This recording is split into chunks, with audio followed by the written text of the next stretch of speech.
Professionalism. Professionalism is modeling best practices for your employees.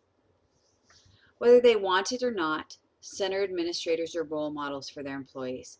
They set the very tone for the center. And when they establish and model expectations of best practices, others will follow. If they don't, then steps need to be taken to help them understand the value of best practices or help them move to other employment. Professionalism is working with all families in a respectful manner. Center directors and administrators have a responsibility to communicate well with all families and create a bond that will help the family and school work together in the best interests of the child. While this may seem like something everybody should do, everyone is not doing it. We need to go out of our way to meet and greet each morning, to keep our door open and not to be afraid to ask, "How's it going? How can we make your experience here at the center even better?" Professionalism is providing an inclusive environment for all children. We talked in general terms about modeling best practices. Providing inclusive services is part of those best practices. Some centers will take one look at a child or a family and start shaking their head no before they even get to know the family or their needs. We must make an effort to help each child, and sadly it doesn't always work out, but we need to make an effort. Professionalism is refusing to get caught up in center politics. Anytime people work together day in and day out, there is a potential for office politics, or center politics in our case. She said, he said, has no place in the early childhood setting. Seriously, just think about what we're trying to teach the children.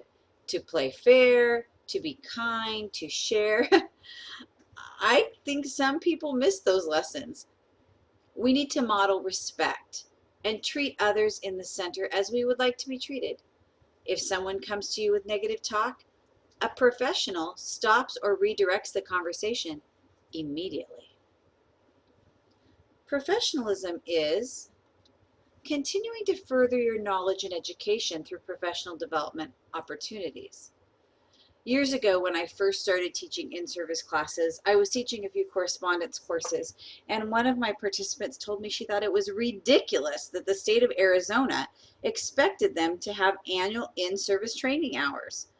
She had been in the field for a very long time and felt she knew everything there was to know. Let me tell you, we never know everything. It is just the nature of education. We can always be learning more about meeting the needs of our children and families. Professionalism is building strong relationships with other professionals in the field. Finally, although I'm sure there are even more areas than those I've mentioned, professionals build strong relationships with others. As a new center director, I was afraid to build bonds with other center directors that I considered to be my competition. I thought I was a one-woman island. Years later, a new center and a new community, I found that there was a network of center directors that weren't afraid to reach out to one another, and they were a great resource for each other. I'm glad I finally realized the value of building those strong networking relationships. I'm sure these are just a few of the elements of professionalism in the field of early childhood education. As a leader, you will grow to be all of this and more. Have a great week, and don't hesitate to contact me if you have any questions.